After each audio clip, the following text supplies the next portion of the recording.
The worst mistake of Claire Bennett's life started with a signature worth $3 billion. Rain hammered against the glass doors of St. Vincent Medical Center while Claire rushed through the crowded emergency lobby, holding 2 cups of burnt coffee and a crumpled hospital bill she still couldn't afford to pay. Her sneakers squeaked across the polished floor as another text from the pharmacy lit up her phone. Past due, $842.17. Claire closed her eyes for half a second. Her mother's treatment couldn't wait. Neither could rent. Neither could life. Miss Bennett, a nurse called out frantically from across the hallway. We need a family signature right now. Claire looked up just in time to see an elderly woman collapse slightly in a wheelchair near the cardiology wing, surrounded by panicked staff and men in black suits talking over each other. One of them barked into a phone, "Get Mr. Calloway here immediately." Claire didn't know who the woman was. She only saw trembling hands and terrified eyes. So she ran forward. "Ma'am, breathe slowly, okay? You're okay." The older woman gripped Claire's wrist tightly, like she was holding onto the last safe thing left in the world. "Don't let him be alone again," she whispered weakly. Claire barely understood the words before a clipboard was shoved into her hands. "Sign here, Mrs. Calloway. We need consent now," the nurse said. "Mrs. Calloway?" Claire opened her mouth to correct her, but alarms suddenly blared down the hallway. Doctors rushed the elderly woman towards surgery. The nurse looked seconds away from crying. "Please." Claire signed without thinking. Just ink on paper. Just one signature to help save someone's grandmother. That should have been the end of it. But 48 hours later, Claire walked out of her tiny Brooklyn apartment at 6 in the morning and froze in horror. A black Escalade was parked outside her building. Men in expensive suits stood beside it, and every neighbor on her block was staring at her. "Miss Claire Bennett," one of the men asked. "Mr. Ethan Calloway would like to speak with you." Her stomach dropped. Ethan Calloway, the billionaire CEO whose face appeared on Forbes covers and financial news every week. The man people called the King of Wall Street. Claire stepped back slowly. "I think you have the wrong person." The man handed her a tablet. Her blood turned cold. Breaking news. Billionaire Ethan Calloway secretly married. Under the headline was a legal marriage certificate. Ethan Calloway. Claire Bennett. Her signature stared back at her from the bottom of the page like a loaded gun. "That's impossible," Claire whispered. "I never married anyone." "Legally," the man said carefully, "you did." An hour later, Claire sat frozen inside the back of the Escalade as Manhattan skyscrapers blurred past the rain-streaked windows. Her hands shook in her lap. Across from her sat Ethan Calloway himself, silent and terrifying in a charcoal suit worth more than her yearly rent. His blue eyes finally lifted toward her. Cold, controlled, dangerous. "You signed the documents," he said quietly. Claire swallowed hard. "I was trying to help your grandmother." "And now," Ethan replied, sliding the marriage certificate across the seat between them, "the entire country thinks you're my wife." Claire stared at the marriage certificate in her trembling hands while the city blurred outside the tinted windows of Ethan Calloway's Escalade. Her name beside his looked unreal, like someone had edited her life without permission. "This cannot be legal," she whispered. Ethan sat across from her with one arm resting against the leather seat, calm in a way that almost made him scarier. "Unfortunately for both of us," he said, "it is." The SUV pulled beneath a private underground entrance surrounded by flashing cameras and security guards holding reporters back behind metal barricades. Claire's chest tightened instantly. Why are there this many reporters? Ethan glanced at his phone where headlines exploded across every major business network in America. Secret wife of billionaire CEO revealed. Mystery woman threatens Calloway merger. "Because," he said coldly, "my company is 3 days away from finalizing a merger worth $3.2 billion, and investors do not like surprises." Claire felt sick. She had spent the last 2 years counting grocery coupons and praying her debit card would not decline at the pharmacy. Now somehow she was sitting beside one of the richest men in New York while strangers argued about billions. The elevator opened directly into a penthouse high above Manhattan. Floor-to-ceiling windows overlooked the city like something from a movie Claire could never afford to watch in theaters. Everything inside looked perfect. White marble, black glass, silence. But somehow the place felt empty. Ethan loosened his tie slightly before turning toward her. "Sit down." Claire remained standing. "I am not staying here." You do not have much choice. Actually, I do. Her voice shook, but she forced herself to keep eye contact. I signed paperwork during a medical emergency because your grandmother needed help. I did not agree to marry you. Ethan studied her quietly for a second. Then he slid a folder across the kitchen island. Your mother's treatment at St. Vincent costs $8,000 a month after insurance. Claire froze instantly. How do you know about my mother? I know everything that can become a liability. The words stung more than they should have.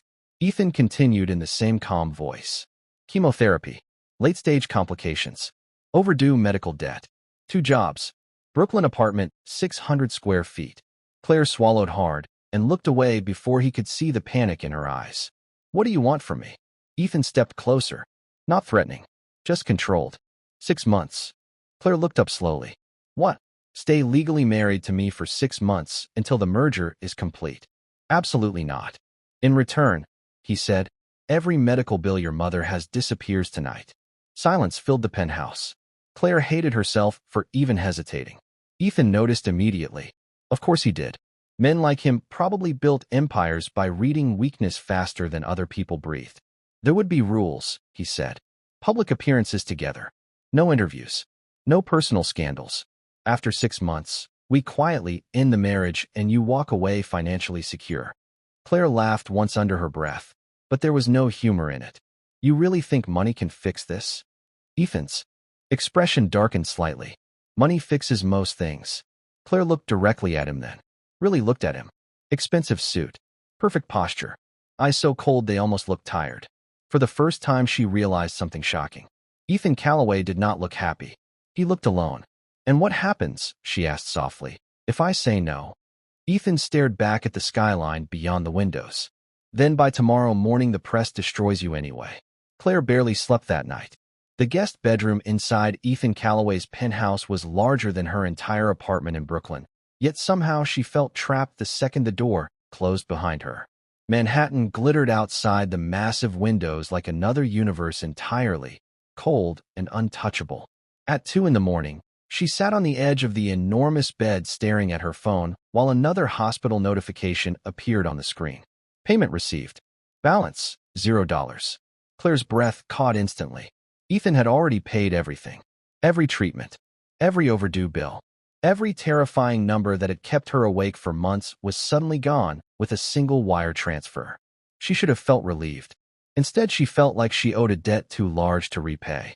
The next morning, Claire walked downstairs carefully, still wearing borrowed sweatpants from one of the staff members because all her clothes remained back in Brooklyn. The penthouse was silent except for the faint sound of keyboard typing. Ethan sat at the long marble dining table surrounded by glowing screens and financial reports while Manhattan's sunrise reflected across the glass walls behind him. He had probably not slept at all. You have people working for you at 6 in the morning? Claire asked quietly. Ethan did not look up. 5:30. That is worse. A small tray sat untouched near his laptop. Black coffee. Dry toast. Claire frowned slightly. Is that breakfast? It is efficient. It looks depressing. That finally made Ethan glance up at her. For half a second, she almost thought she saw amusement flicker across his face before it disappeared completely. You are adjusting quickly for someone who threatened to leave 12 hours ago. Claire crossed her arms. I still might. Ethan closed the laptop slowly. Then let us discuss expectations. A woman in a navy suit entered the room carrying a stack of folders and garment bags. Good morning, Mrs. Calloway, she said professionally. Claire nearly choked on air. Please do not call me that. Ethan stood from the table. This is Evelyn, my public relations director. Evelyn offered a polite smile that somehow still felt intimidating. You and Mr. Calloway will attend the Whitmore Foundation Gala tomorrow evening. Every major investor will be there. Until the merger closes, appearances matter. Claire stared at the expensive dresses hanging inside the garment bags. I am not wearing those. Evelyn blinked once. Those gowns were flown in from Paris this morning. Exactly. Ethan watched Claire carefully now, like he was trying to solve a problem he did not understand. You are aware most people would be thrilled by this arrangement. Claire laughed softly under her breath. Most people are not waking up accidentally married to a billionaire. Silence lingered for a moment before another voice suddenly echoed from the hallway. Ethan, Claire turned and saw an elegant older woman stepping into the penthouse with a silver cane and sharp blue eyes identical to Ethan's.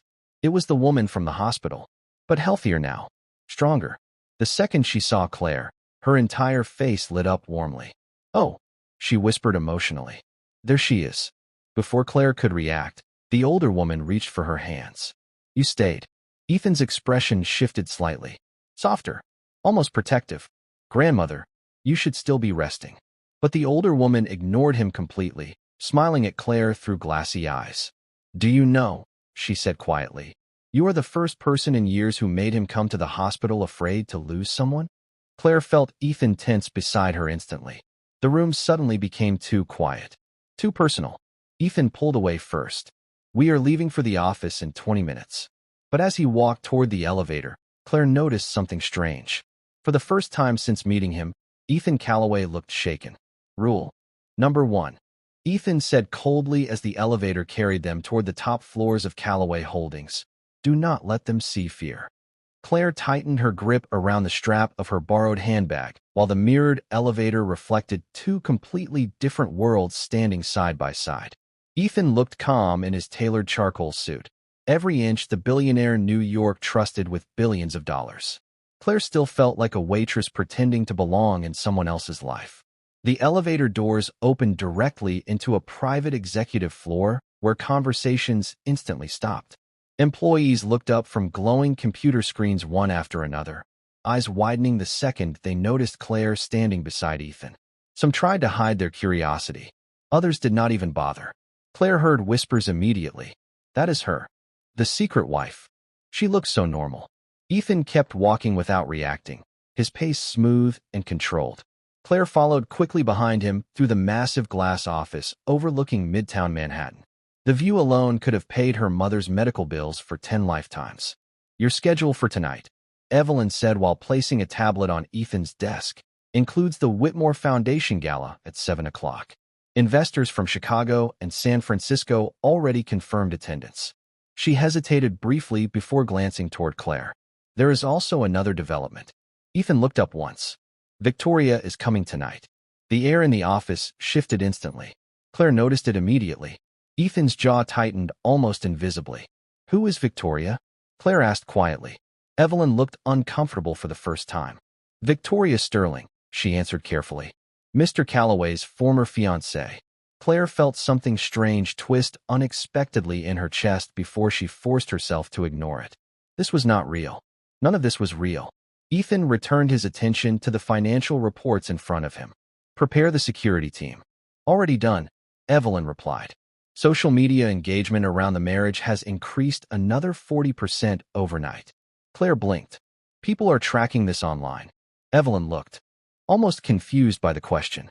"Mrs. Calloway, the internet currently believes you married the most eligible billionaire in America in complete secrecy." Claire muttered softly under her breath. "That sounds insane when you say it out loud." For the next few hours, Claire sat quietly in a corner office while stylists rushed around her preparing gowns, jewelry, and makeup for the gala. Every dress looked impossibly expensive. Every diamond looked terrifying. One stylist held up a silver gown covered in crystals. This one photographs beautifully under flash lighting. Claire stared at the price tag accidentally hanging from the sleeve and nearly stopped breathing. "This dress costs more than my apartment." "Temporary apartments," another stylist corrected casually, "are replaceable." Claire went silent. Across the room, Ethan looked up from his laptop the second he heard that sentence. His expression darkened immediately. "Leave us."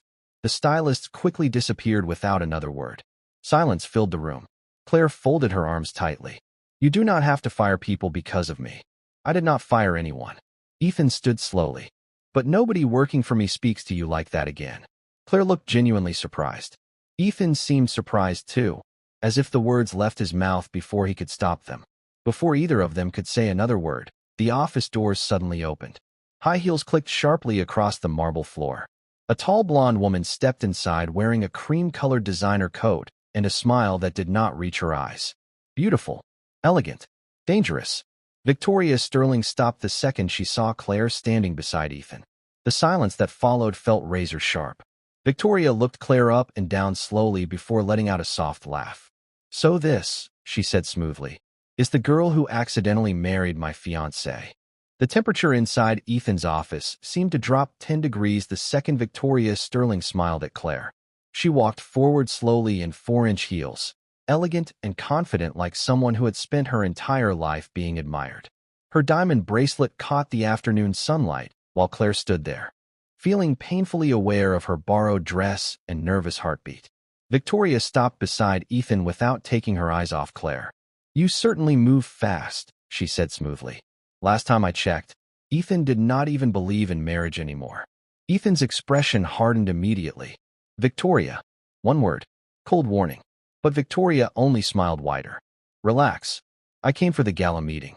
She turned toward Claire again. You must be overwhelmed. Manhattan can be very different from Brooklyn. Claire knew exactly what the woman was doing. Every sentence sounded polite, while quietly reminding her she did not belong here. Claire forced herself to smile politely. People are still people no matter what zip code they live in. For the first time, Victoria's perfect expression cracked slightly. Ethan noticed too. Claire saw it in the subtle shift of his eyes. Interesting, Victoria replied softly. Well, I suppose Ethan enjoys charity projects now. Silence slammed into the room. Claire felt humiliation burn across her face instantly, but before she could respond, Ethan stepped forward. That is enough. His voice was calm, but dangerous underneath.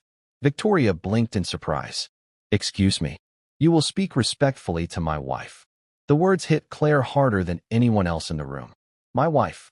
Even fake. Hearing him say it out loud sent something strange through her chest. Victoria stared at Ethan in disbelief. You cannot seriously expect me to believe this marriage means anything. Ethan held her gaze without emotion. What I expect is professionalism. Victoria's smile finally disappeared completely.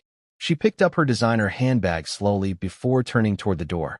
Be careful, Ethan, she said quietly. Temporary things have a way of becoming expensive. The office doors closed behind her.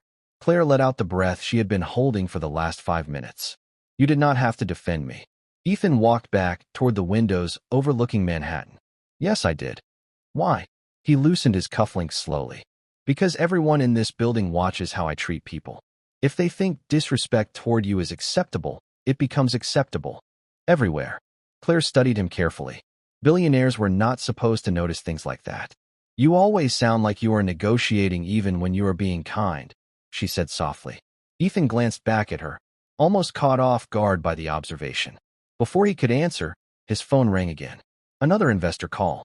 Another emergency. Another problem worth millions of dollars. Claire watched him shift instantly back into business mode, cold and distant like a wall sliding into place. Hours later, the Whitmore Foundation Gala glittered beneath crystal chandeliers inside one of Manhattan's most exclusive hotels. Cameras flashed nonstop the second Ethan and Claire stepped onto the red carpet together. Claire nearly froze under the brightness of hundreds of photographers shouting questions from every direction. Mrs. Calloway, how long have you been dating? Did you sign a prenup? Are you pregnant? Claire's face went pale. Ethan immediately placed one steady hand against the small of her back, guiding her carefully through the chaos. Eyes forward, he murmured quietly near her ear. Do not let them break your composure. Inside the ballroom, wealthy socialites stared openly while orchestral music floated through the air. Claire felt like every woman in the room was silently judging her dress, her posture, even the way she held her champagne glass. Then she heard laughter nearby. She looks terrified. Probably never held a glass that expensive before. Claire lowered her eyes instantly. But before embarrassment could swallow her completely, Ethan's voice cut calmly through the noise beside her. You are doing better than most people in this room would. Claire looked up at him in surprise. Ethan was already watching her. Really watching her. And for the first time since this nightmare began, his cold blue eyes did not look distant at all. Claire should have felt relieved when the gala finally ended, but the silence inside Ethan's penthouse felt strangely heavier than the ballroom, full of judgmental whispers. Midnight rain slid down the enormous glass windows while Manhattan glowed below them like a restless ocean of light. Claire kicked off the painful silver heels near the entrance and went softly. I think rich people secretly hate feet, she muttered under her breath. To her surprise, Ethan let out the faintest laugh behind her. The sound was so unexpected Claire turned around instantly. "Wait," she said slowly. "You actually laugh?" Ethan loosened his tie while walking toward the kitchen. "Rarely. That explains a lot." For the first time since meeting him, the tension between them softened into something almost normal. Ethan poured himself a glass of water instead of whiskey tonight, and Claire noticed immediately. Earlier that evening, she had quietly taken the untouched whiskey bottle away from his office desk while he was distracted on a phone call. She expected him to be annoyed. Instead, he had simply watched her without saying anything. Claire moved toward the kitchen carefully. "You barely ate tonight. Neither did you. That is because one tiny appetizer there probably costs $300. Ethan leaned lightly against the marble counter, studying her with an unreadable expression. "You notice everything." Claire shrugged slightly. "When you grow up counting every dollar, you notice small things." Silence settled between them again, but this time it did not feel cold. Somewhere deep inside the penthouse, soft piano music played quietly through hidden speakers. Rain tapped gently against the windows. For one dangerous moment, Claire almost forgot this marriage was fake. Ethan suddenly rubbed one hand across his forehead before reaching for the edge of the counter like he needed support. Claire's expression changed instantly. "Are you okay?" "I am fine." But his voice sounded strained now. "Tired." Claire stepped closer anyway. "You look pale." "It has been a long week." Another notification buzzed violently on his phone across the counter. Then another. Then another. Ethan glanced at the screen once, and his entire posture tightened. Claire caught a glimpse of headlines flashing across the display. Callaway stocks under pressure. Secret marriage creates investor concerns. Ethan closed his eyes briefly, like someone carrying too much weight for too long. "How many hours do you sleep?" Claire asked quietly. "Enough." That was not an answer. Ethan looked at her then, exhaustion finally visible beneath the billionaire composure everyone else feared. 3 hours yesterday." Claire stared at him in disbelief. "Ethan, that is not healthy." He gave a dry smile without humor. "Neither is running a company with 40,000 employees depending on you." Claire did not know why that sentence hurt her heart the way it did. Maybe because for the first time, she stopped seeing Ethan as a billionaire and started seeing him as a human being who looked completely alone. Without thinking, she reached for the untouched plate beside him. "Sit down." Ethan blinked once. "What?" "Sit." He actually obeyed before realizing it. Claire opened the refrigerator, found eggs, vegetables, and sourdough bread, then started cooking quietly under the warm kitchen lights. Ethan watched her the entire time like he had never seen someone make breakfast before. 10 minutes later, she placed a plate in front of him. "Eat." Ethan stared down at the simple meal. "You cooked. Congratulations. Your billionaire kitchen works exactly like normal kitchens." Another tiny smile almost appeared on his face. Almost. He took one bite slowly. Then another. Claire crossed her arms. "Well." Ethan looked up at her carefully. "Nobody has cooked for me in years." The words landed softly between them. Honest. Unprotected. Claire suddenly realized Ethan Callaway was not dangerous because he was cold. He was dangerous because every time his walls cracked open, she wanted to stay close enough to see what was underneath. For the next 2 weeks, something dangerous began happening inside Ethan Callaway's perfectly controlled world. Claire Bennett started becoming part of it. It happened quietly at first. A cup of coffee already waiting beside his laptop exactly the way he drank it. Fresh fruit replacing the untouched expensive catered breakfasts. The soft sound of laughter inside a penthouse that had felt like a museum for years. Ethan noticed every detail, even when he pretended not to. One rainy Thursday night, Claire sat cross-legged on the living room floor helping his grandmother. Eleanor organized old family photographs, while jazz music played softly in the background. Ethan walked out of his office after another 12-hour workday and stopped the second he heard Eleanor laughing. Really laughing. He had not heard that sound in months. "This one," Claire said while holding up an old photograph carefully. "You definitely broke somebody's heart in college." Eleanor grinned proudly. 3 professors and 1 senator. Claire burst into shocked laughter just as Ethan stepped into the room. Eleanor pointed immediately. "There is my emotionally unavailable grandson." Ethan sighed tiredly. "Good evening to you too, grandmother." Claire looked up at him and smiled automatically before she could stop herself. Ethan felt something tighten unexpectedly in his chest. He loosened his tie slowly. You are both still awake? Some people actually enjoy human interaction, Eleanor answered sharply. Claire tried not to laugh. Ethan walked toward the kitchen while removing his cufflinks, exhaustion visible in every movement now. Claire noticed immediately. Again, she always noticed. 10 minutes later, she quietly placed a bowl of homemade soup beside him at the dining table. Ethan looked up from his laptop. What is this? Food. I am aware. Then eat it before I lose faith in billionaires permanently. Ethan stared at her for a second before taking a spoonful. Warm. Simple. Real. Claire sat across from him, watching carefully. Well, Ethan nodded once. It is good. Claire gasped dramatically. That was almost an emotion. To his own surprise, Ethan laughed again. A real one this time. Small but real. Claire froze slightly because the sound completely changed his face. Softer. Younger somehow. More human. Even Ethan looked briefly caught off guard by himself. Then his phone buzzed violently against the marble table. Victoria Sterling. Ethan's expression closed instantly the second he saw the name. Claire noticed that too. You can answer it, she said quietly. I do not want to. The honesty in his voice surprised both of them. Ethan declined the call without another glance. Silence settled between them while rain drifted softly outside the windows. Claire looked down at her hands.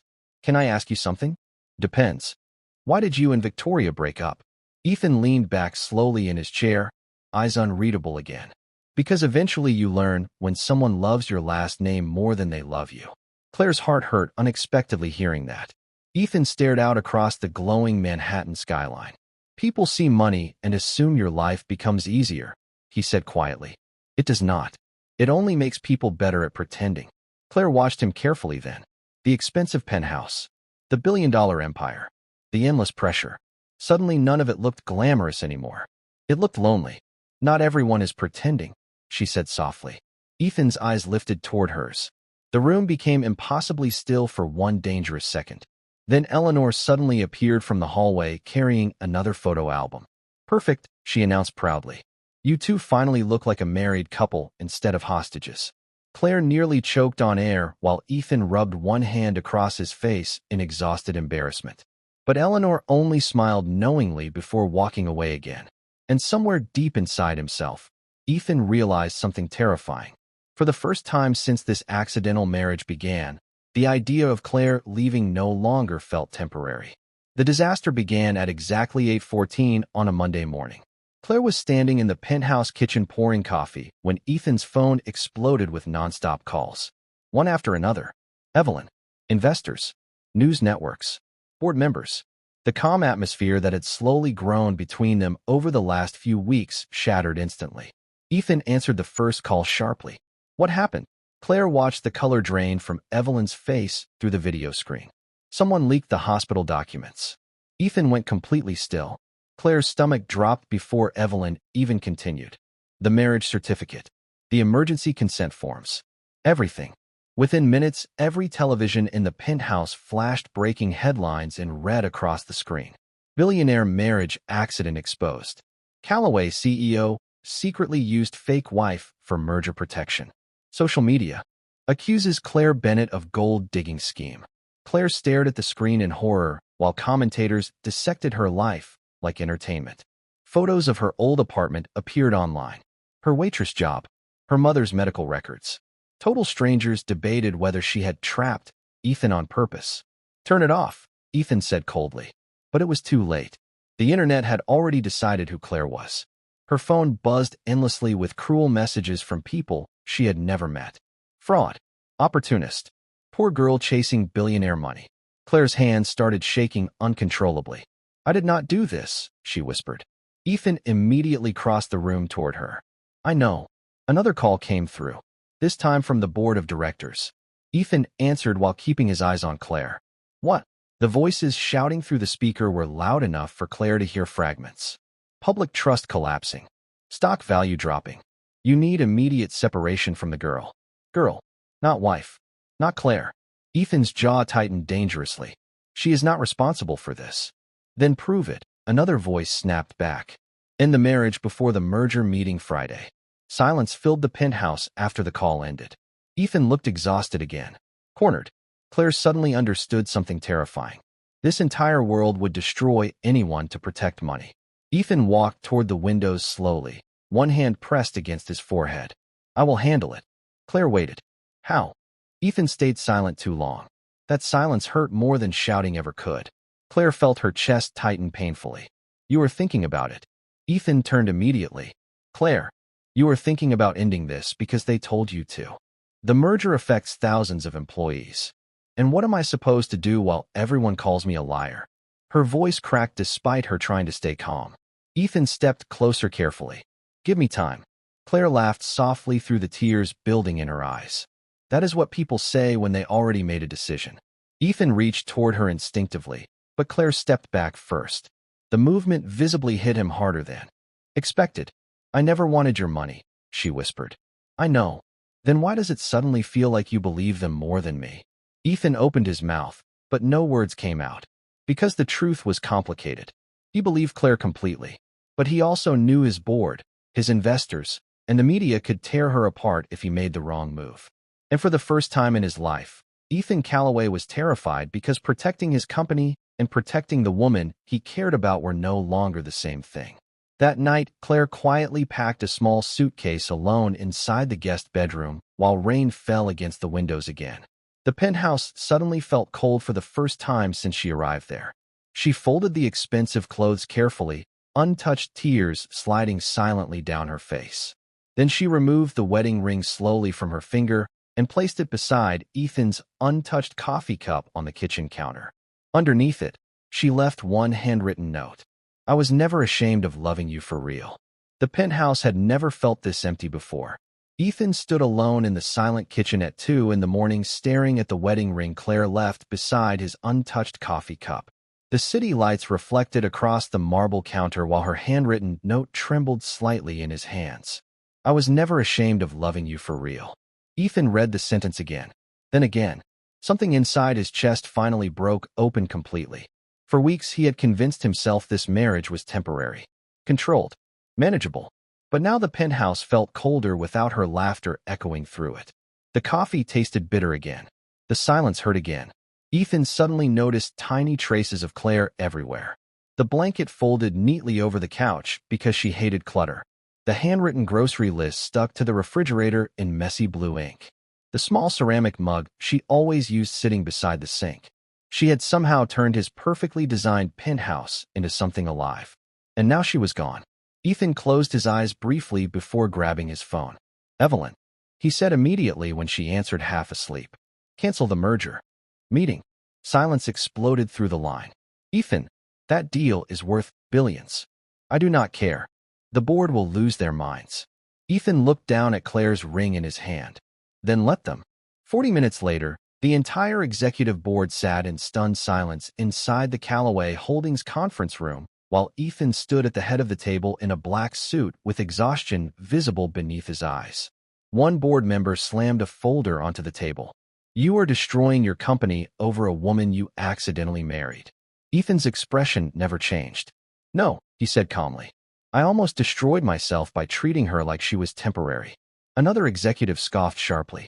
Public opinion is collapsing. Ethan leaned forward slightly. Then maybe the public deserves the truth. An hour later, every major news network in America interrupted regular programming for an emergency press conference from Ethan Callaway himself. Reporters packed shoulder to shoulder beneath blinding camera lights while social media exploded online. Ethan stepped onto the stage alone. Calm, controlled, but for the first time in years, not emotionally hidden. 3 months ago, he began quietly. Claire Bennett accidentally signed emergency paperwork while helping my grandmother during a medical crisis.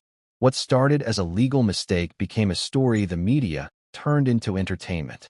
Cameras flashed nonstop. Ethan continued anyway. People called her manipulative, opportunistic, a liar. But the truth is much simpler. His voice lowered slightly. Claire Bennett is the kindest person I have ever known. The room fell completely silent. She never asked for money. She never asked for status. She only cared about protecting the people she loved. Ethan paused briefly before saying the words that changed everything. The marriage may have started by accident. Loving her did not. Across Brooklyn, Claire froze behind the counter of the small neighborhood bakery where she had quietly returned to work that morning. The television above the coffee machines replayed Ethan's live press conference while customers stopped talking one by one. Claire's eyes filled instantly with tears. On screen, Ethan looked directly into the cameras. For years I believed love made people weak. Claire Bennett proved I was wrong. The bakery door suddenly opened beneath the soft sound of winter wind chimes. Claire turned around slowly. Ethan stood there breathless in the falling snow outside, still wearing the same suit from the press conference. Their eyes locked instantly across the tiny bakery. Neither of them moved for a second. Then Ethan walked toward her carefully, like she was the only thing left in the world that mattered. "You left," Claire whispered emotionally. Ethan nodded once. "Worst mistake of my life." The bakery had gone completely silent around them. Ethan reached into his coat pocket slowly before holding out the wedding ring again. "I cannot promise life will suddenly become simple," he said softly. "But I can promise you this time there will be no contracts. No pretending. No expiration date." Claire's tears finally slipped free while snow drifted softly outside the bakery windows. Ethan's voice almost broke when he spoke again. "Stay with me because I love you, Claire. Not because the papers say you have to." And for the first time since this impossible story began, Claire smiled without fear before placing her hand back into his.